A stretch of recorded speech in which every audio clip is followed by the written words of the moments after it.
Hello, everybody. Thank you for tuning in with V. There's just some things that I want to talk about. Hopefully, you'll enjoy it.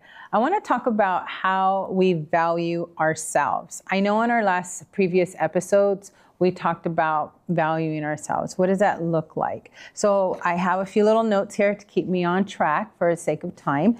And so why should we value ourselves? Well, some of the reasons why I came up with that we should value ourselves is that we can't give others what we don't have.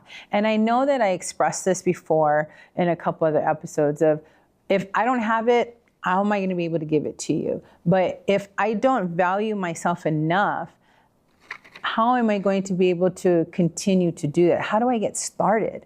So I know a long time ago when I was at this crossroads, I was roughly about 35 years old, pregnant with my 15-year-old. And it was a really hard struggle for me to be pregnant again. And I really didn't enjoy being a mother, or not should I say being pregnant. I hated being pregnant. And I realized why through this pregnancy, that my ex-husband and I, we went through a lot of turmoil, and I didn't know how to value myself because I allowed him to continue to treat me the way he was treating me. And in all that, I realized in this crossroads that I was in, being pregnant with my third child, that it was not only painful for me to see what it is that I needed, I struggled with figuring out how to find those outlets to help me with what it is I needed. So the first thing that I did was I went to the Word of God. I did pray excessively while I was pregnant with this child.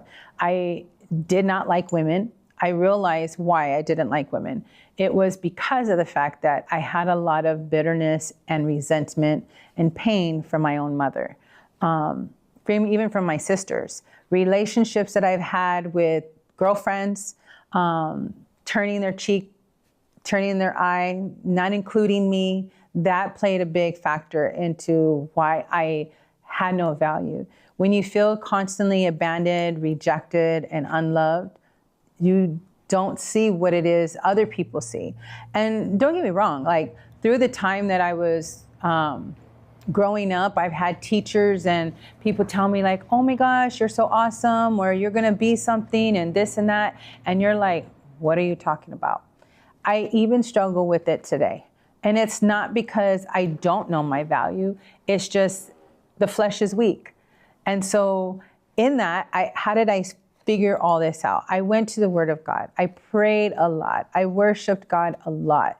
I surrounded myself around people that invested in me, even if it was very small. Now, I know that I had said in one of my last videos that the one person who did invest in me was Frank. He invested into me for I could be able to become the nutrition counselor. But there was other people down the road that had sowed seed into me, that have helped me. So surrounding yourself around individuals makes a really big difference. So you don't want to, if you value who you are and you want to find that out, what that looks like, don't be surrounding yourself around people who are just going to be talking, gossiping about this and that, or people who are just doing things that are not feeding into who you're supposed to be. And even though you're like, well, what does that look like? I don't even know who I'm supposed to be. I just know I'm here on this earth. Well, my son tells me this all the time, like, why am I this person? Why do I have to be the one? And it's like, why not? If we just turn it a little bit and say, why not me? Why not me be the one that God is going to use? No matter what the magnitude is, whether you're the person cleaning the toilets or you're the person up on the pulpit, teaching somebody something new and awesome. Of course, today everybody wants to be what is it called? An influencer, right? And they want to influence somebody. But are you influencing them in a positive way? It's like, are you really seeing, they're displaying their value out there by the way they dress, by the way they think, by what they put into their bodies, right? So we're not only valuing that, but what is important to us? That's how you can start. I started looking to see what was really, really important to me. Being a mom was really important to me. Creating helping to create these little ambassadors for God was important to me. I really wanted my children to find the value in what God was trying to teach us in our lives. It was very important for me. So I looked at, I can't give them what I don't have. So I had to find the value in myself and able for me to display that to, first of all, my children, because I'm a mom first before anything else, before I can be a friend to my friends, before I can support now even my clients. I am still a mom first, but I am first foremost the daughter of the Almighty King. So I have to be able to know who I am, because I cannot be in the places that I'm supposed to be at if I do not know who I am and what it is that I'm supposed to be doing, right? So spending the time where I'm supposed to be. So I surrounded myself at church. Granted, I don't go to church today because of a lot of things at the church, and that will be a whole different episode one day. But I surrounded myself around people that I loved, that I thought that loved me at that time. It's helped me grow who I am.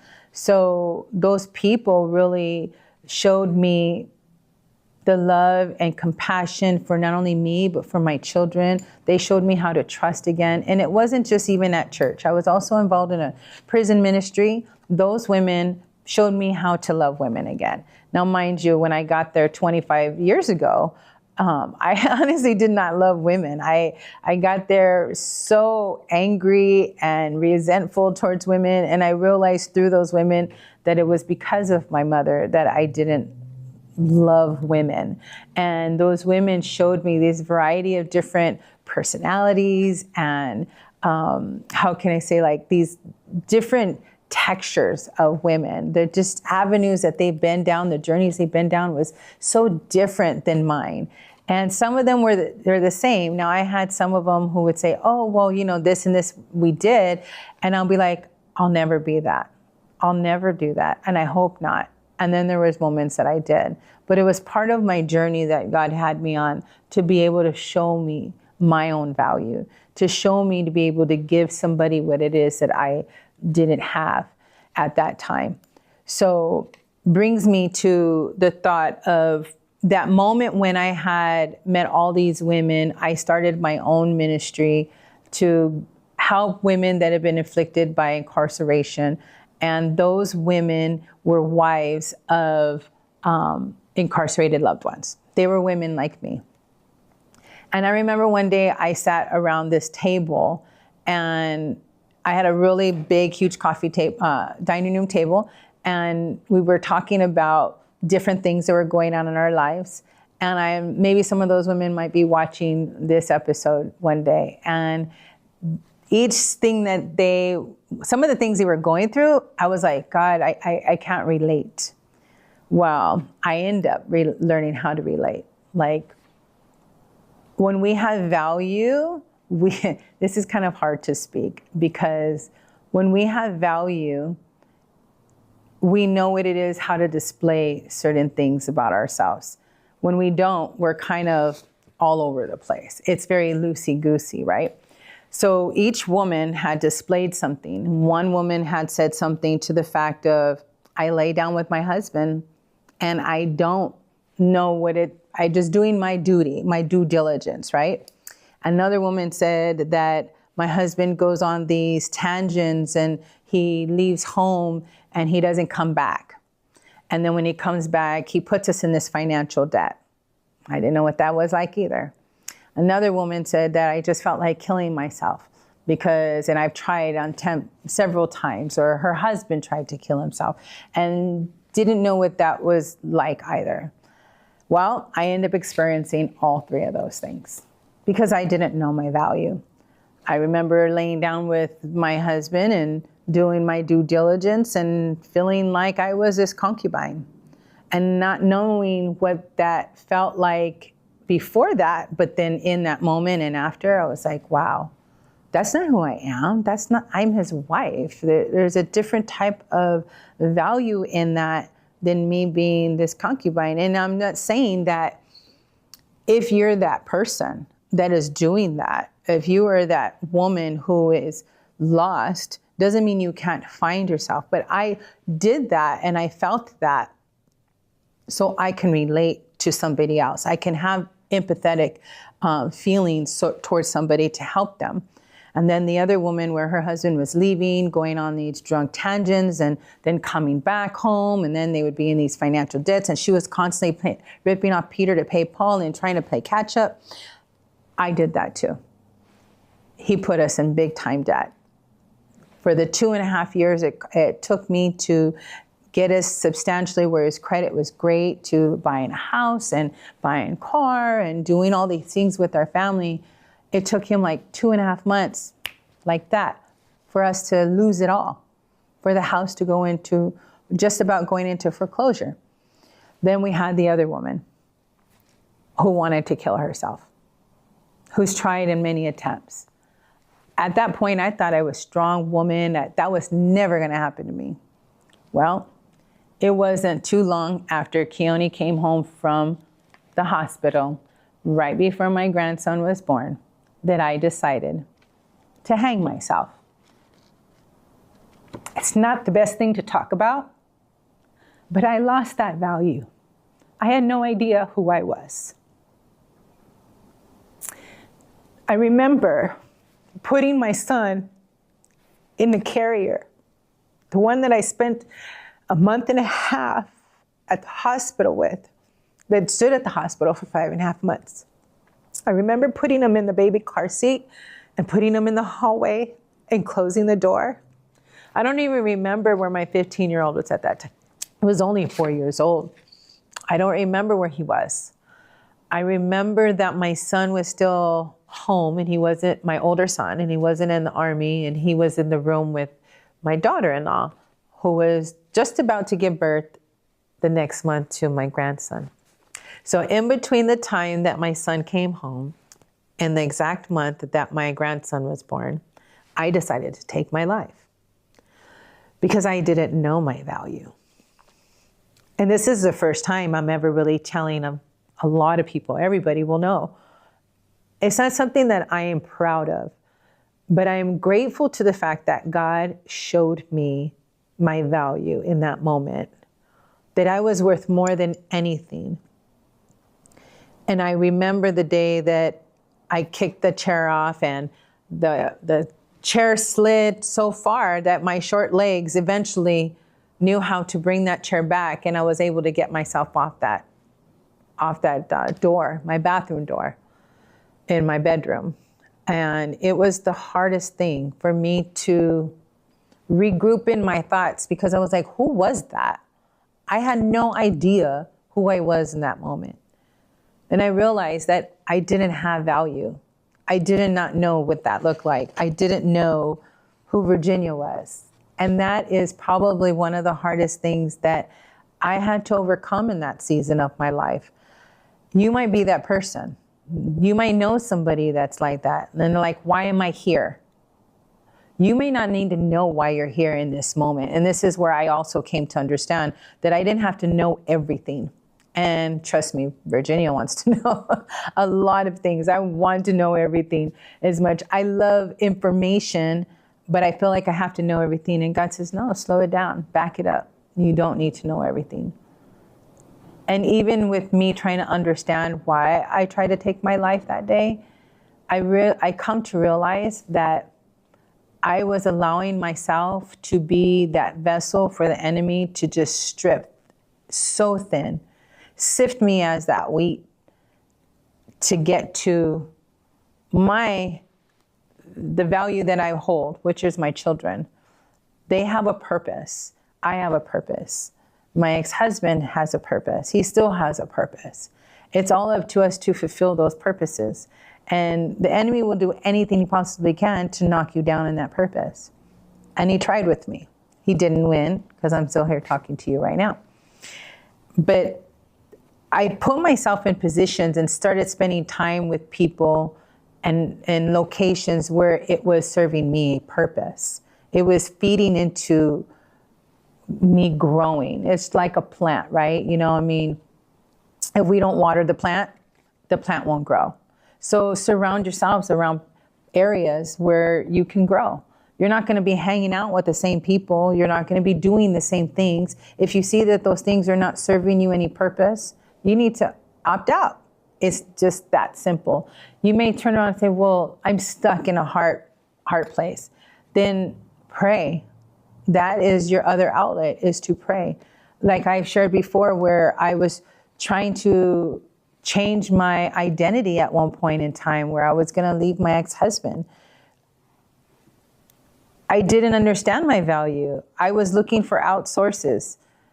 And that's okay if we're having other people help us.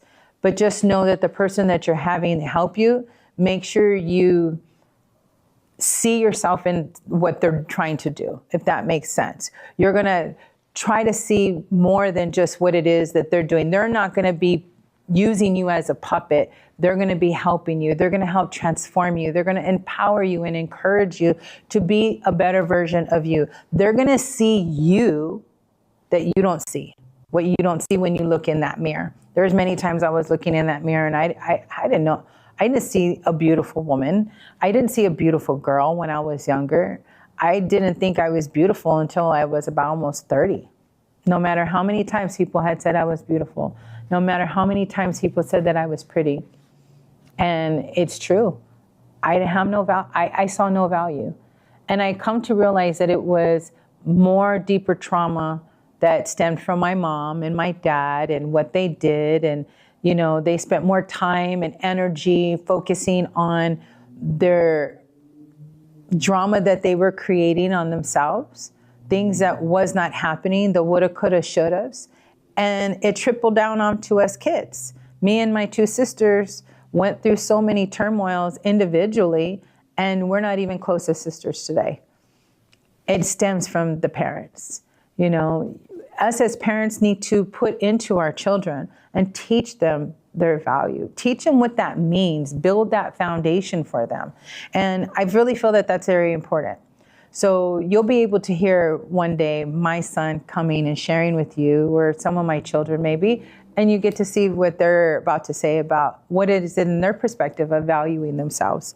So, you know, what you spend your time and, as I said, and you spend money into, just going to show what you value, right? When you put your time and energy into going to the strip club, that's what you're valuing, right? If you're watching certain things on TV, that's what you're valuing. A lot of times we spend more time on our cell phones. It's the first thing we pick up when we wake up in the morning.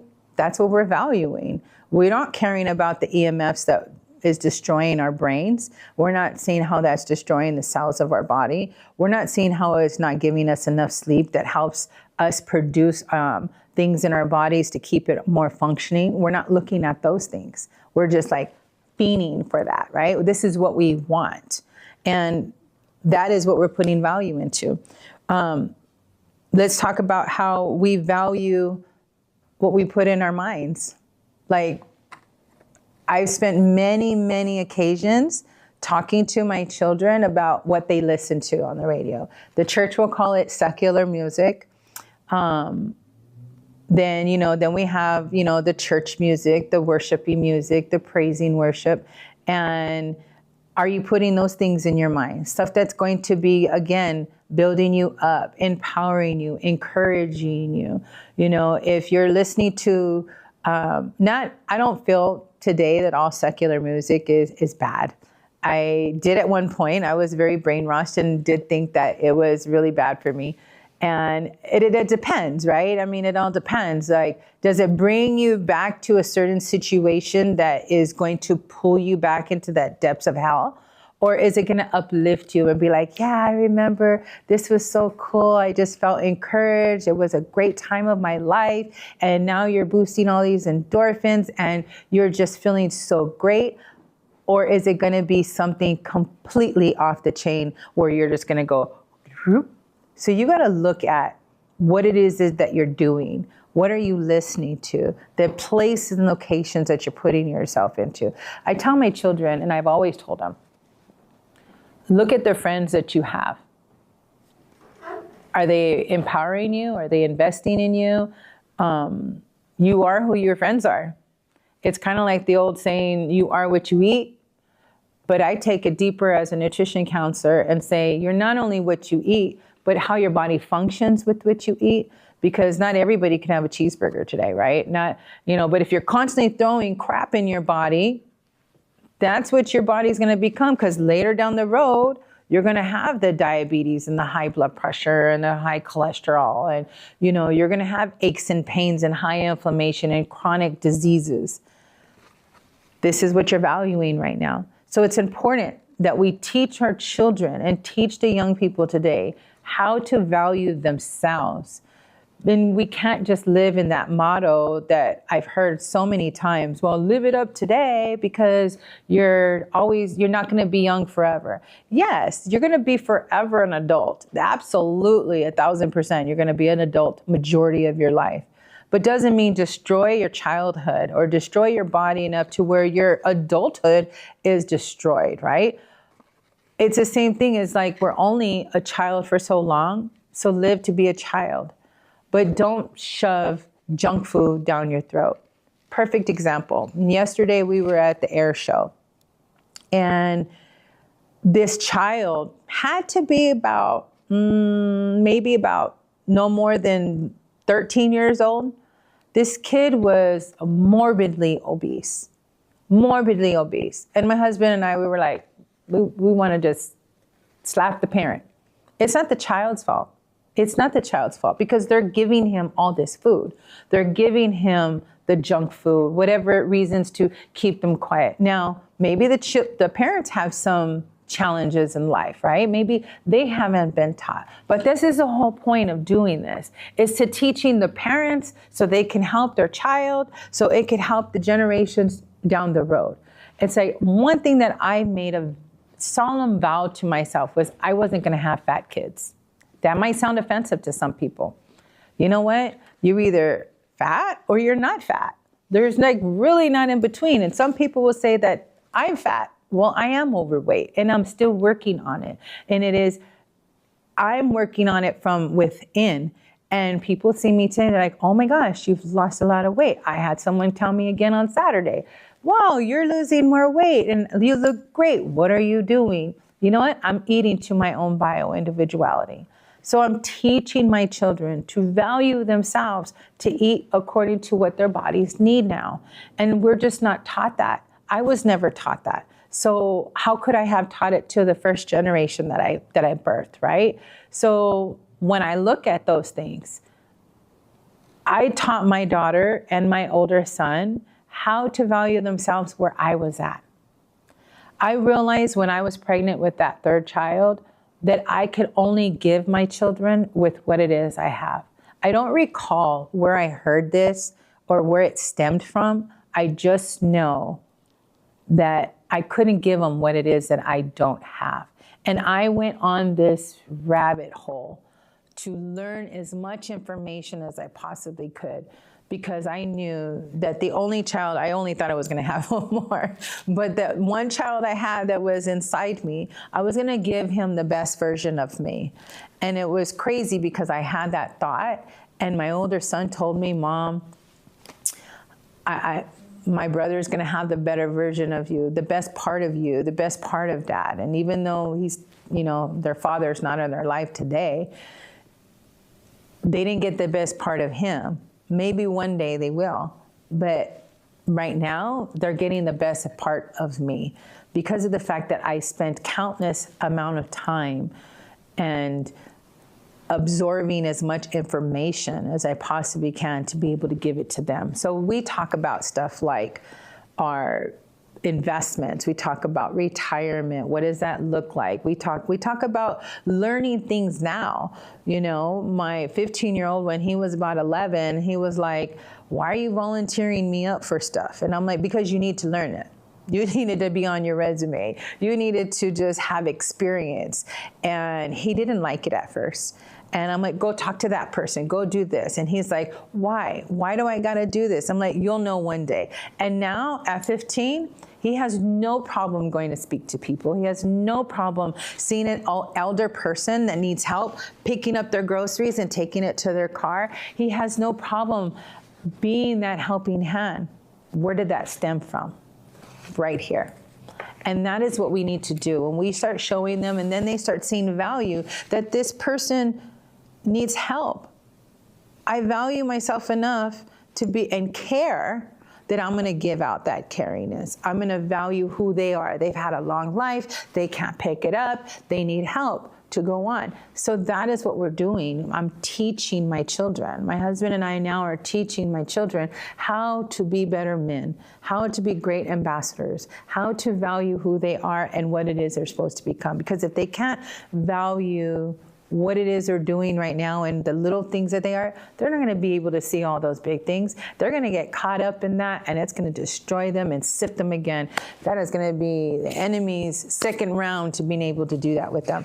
And I don't want that as a mom. You know, I think that when we fall short, we have to be able to know when to pick up our cross, because we will all fall short. We're not exempt from it. We're all human. And when we do fall short, like, you know, if you're eating great and then all of a sudden you decide to go have a cheeseburger. Been there, done that. Sometimes I still do it, to be honest. Doesn't mean I don't know how to pick up myself and keep going. I know now what herbs to eat. I know how to, you know, like, okay, that was a one-time deal. Maybe it was a birthday party. Maybe it was a fellowship or something like that. But my goal is to get to a point in my personal life where I don't eat foods that are inflammational, mucus forming, pus forming, no refined sugars at all, which I don't really eat very many refined sugars at all. But, you know, the other day my son gave me some agua fresca and I went and drank that. I was like, oh, that's some white sugar right there. That's refined sugar. So, you know, I can't say I'm completely 100% because I did have a sip of it the other day. So meaning being able to say, no, I don't want it at all. I'm good. Thank you. And I'm getting there, and it takes time. So we can't beat ourselves up about not being there because we're trying to be so strict. But when we value who we are, we know take those little baby steps to be able to get to it is where we want to be. I hope this episode really touches the heart of somebody, because I really come to share every part of my life, my trials and tribulations, to help those individuals out there, even if it is just one. Because I just want to end with my motto is very, very simple. It's better to stay well than to get well. See you soon. Please subscribe and share and like, and feel free to comment anything that you like. We'll talk to you soon.